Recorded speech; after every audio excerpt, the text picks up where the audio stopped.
Making friends as an adult is hard.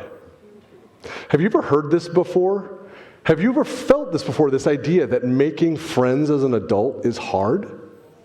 I have been hearing this for years. I have been feeling this for years, this idea that making friends as an adult is hard. And it begs the question, why?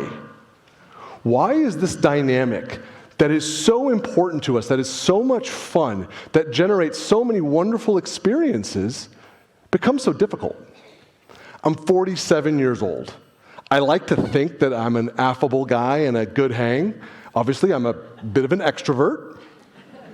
And yet we have this feeling that making friends as an adult is difficult.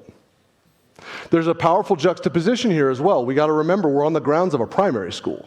And this might take at least some of us back to a time and a place where all that we may have needed for friendship formation was some time on the playground at recess, maybe a little bit of sunshine, and walking up to someone else and saying, "Do you want to play?" And it's with that same freedom of spirit and that unencumbered approach that we can think about the dynamics through which we can make friends. There are several pillars that we can kind of work through as we think about making friends as an adult and friendship formation. First off, there's the desire.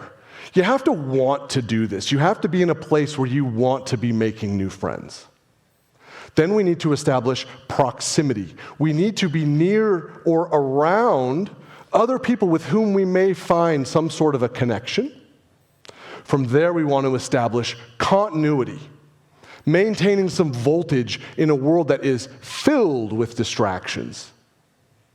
Then from there, we want to reinforce this. We want to take this new connection, build it out, so that there's the opportunity for it to turn into a friendship. Let's start with this first one. Let's start with this question of desire. Do you want to make friends right now? It's an important question, and it merits some consideration. We know feelings of loneliness have evolved to the point where in the United States, the Surgeon General describes an epidemic of loneliness. We know that in the UK, postal workers will make specific calls on people who've said they are experiencing feelings of isolation just to spend time with them. We also know that doing the work of friendship creation as an individual takes tremendous courage. It's hard work. There is much vulnerability there. We're going to ride some ups and downs. It's not going to happen overnight. It's going to take some time, some persistence. It may be a muscle that you haven't exercised for a while and needs a chance to wake up. But we know in parallel with that the benefits of doing this work, the benefits of building new friendships are myriad. Self-esteem, mood, overall health. All of these domains improve as we build new friendships, and it's fun. It's supposed to be fun. So if you're in a place, though, where making new friends is not where you are, that is totally fine. You want to own that and move forward only when you're ready. But acknowledging that tide of restlessness, those feelings of isolation and loneliness, let's move forward and see if we can think about how we can continue on the journey with a spirit of creativity and energy. We come to this idea of proximity. How do we form proximate relationships with new people? The ways that we have previously done this have been completely overturned over the last few years. Where you may have been working in an office with lots of people, or at least even with some people, now you're working from home. Your kids may have grown up, or relationships you formed through your kids' friends may have changed, where those are no longer the same. You may have picked up and moved and are having a hard time building new relationships in your new community. Businesses you may have liked may no longer be in business. Your physical abilities may have evolved where certain things aren't as accessible as they used to be. These all feel sometimes like they might be insurmountable, but there's a real opportunity there.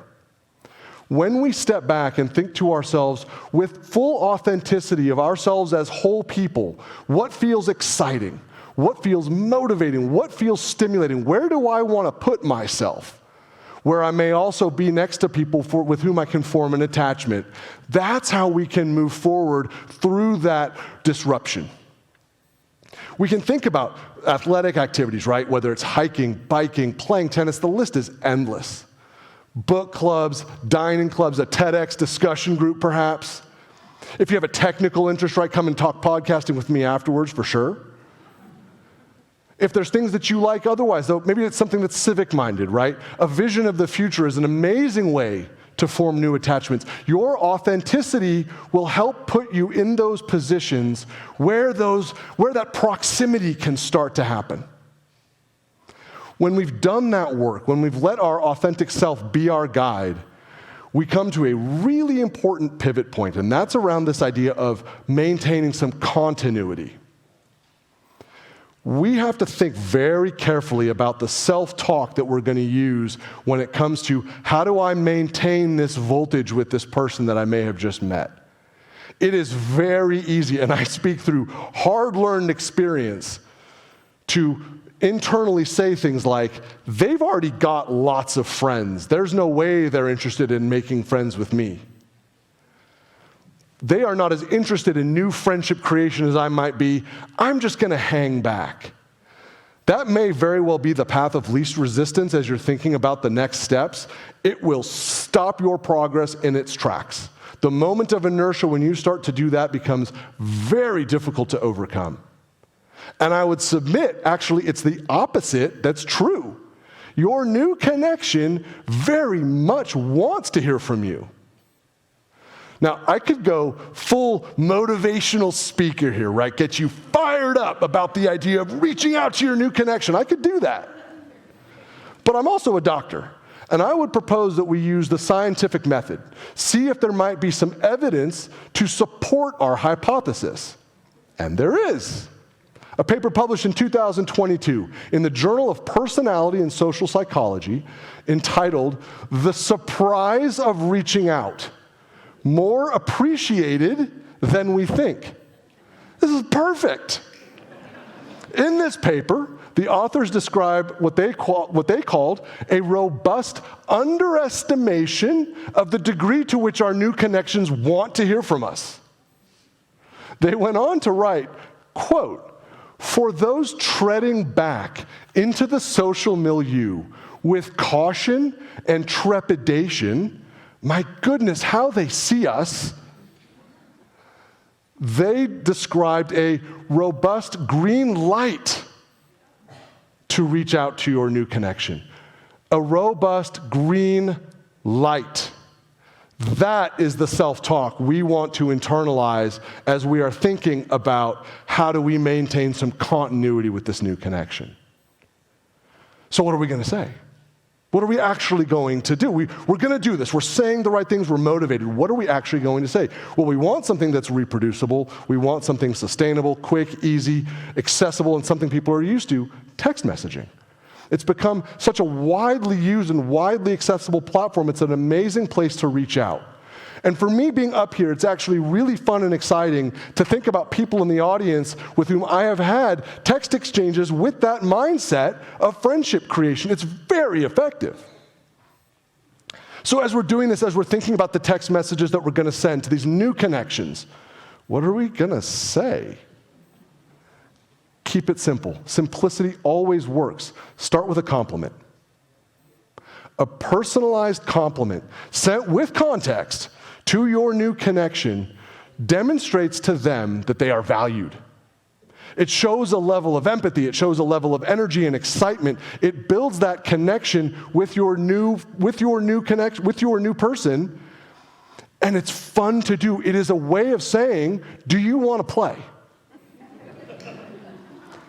And when we do this work, we know from the broaden and build school of relationships that when we do, of interpersonal relationships, when we do this, we are creating a positive cycle of reinforcement. We are building a positive feedback loop. This is the reinforcement that we are looking for as we think about how we're going to take this connection and have it really build out into something that can become a new friendship.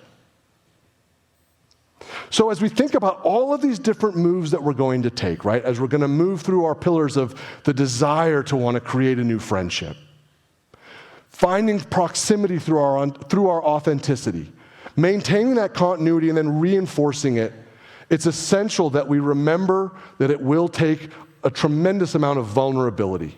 It's okay to acknowledge that. In fact, it's critically important to acknowledge it, because when we own that, when we acknowledge it, we can bring our courage, we can bring our authenticity forward to keep us rooted on that pathway for those domains that we so want in our lives, those friendships and relationships that give us so much benefit. We will be rooted on that pathway towards making that progress. So just as my 7-year-old son will walk up to someone on the playground and say, "Hey, do you want to play?" We as adults can do that exact same work as we think about creating new friends. And we can start right now. Thank you.